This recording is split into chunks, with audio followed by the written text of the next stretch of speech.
Let's talk about something super fun, zoning, specifically coastal zone. The California Coastal Commission, what is it and how does it work and how do you navigate it? Um, so the California Coastal Commission was created in 1972. It was actually a grassroots movement to protect and preserve the California coast from overdevelopment. You can imagine without the Coastal Commission, probably the entire coastline would be a strip mall and condos and hotels. They have a huge undertaking to their credit. It's 840 plus miles of coastline and 420 state beaches. It's probably some of the most diverse coastline around anywhere. Think in the 30 miles between Carmel and Big Sur, you've got the white sand beaches of Carmel and the jagged cliffs of Big Sur, and everything in between along that 840 plus mile of coastline. So it's a huge undertaking, and it's kind of a miraculous natural resource that we want to preserve and protect. However, it is probably the most regulated coast anywhere outside of Cape Canaveral, maybe. I don't know. But so the process is if you own a property in the coastal zone, is to go to your planning department and find out if indeed you are in the coastal zone. The coastal zone actually extends further inland than some people realize, especially if they have a property that's along a creek or a little tributary or something like that that drains straight into the ocean.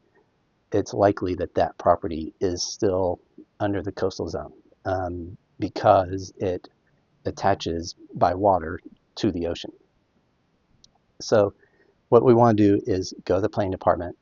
Are we in the coastal zone? The answer is yes. We want to find out which layer of review falls under the Coastal Commission's jurisdiction.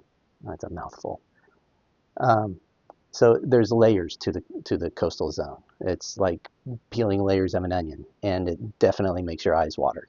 The first layer is the exclusion zone, which is kind of the sweet spot because great news is you're in the coastal zone, which means you're close to the ocean. Um, and the exclusion zone, um, you're outside of the Coastal Commission's review. So in the exclusion zone, if you're doing an addition, remodel, new house, it's just straight to the building department. If you are in the appealable zone is the next layer down. Um, in the appealable zone, small projects the Coastal Commission will ignore. Larger projects, they'll probably get their hooks in it and want to review it. Um, so that's exclusion zone, appealable zone. The next one is permit jurisdiction. In the permit jurisdiction, your property is probably right on the water. It's either on the beach, on a bluff, something like that, and that for sure is going to be a Coastal Commission review. And they're going to look at existing floor plans, proposed floor plans, existing elevations, proposed elevations, existing roof plan and proposed roof plan. Depending on the scope, we may need some other reports about soils and erosion and things like that. We may need civil engineer if there's any grading involved. It's a pretty heavy lift up front to apply for the Coastal Commission. The good news is once you get through that, then it's just basically it's just a building application. And at that point, you've taken care of all the reports and all that kind of thing. It's just getting the building permit. How long does it take to get a coastal permit? It all depends, unfortunately. It depends on the scope. It depends on which layer of that onion that we're in. Scope, location, if there's any view corridors and things like that.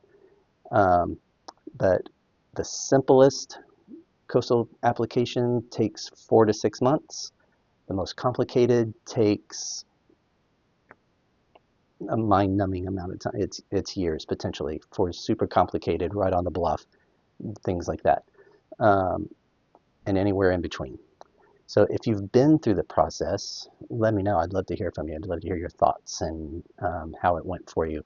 And if you have any questions about it, maybe you have a property that's in the coastal zone and you're wondering what can or can't you do, that That's the number one question for people in the coastal zone is what can I do without a coastal permit? So if you have that question, leave it in the comments and we'll talk to you soon.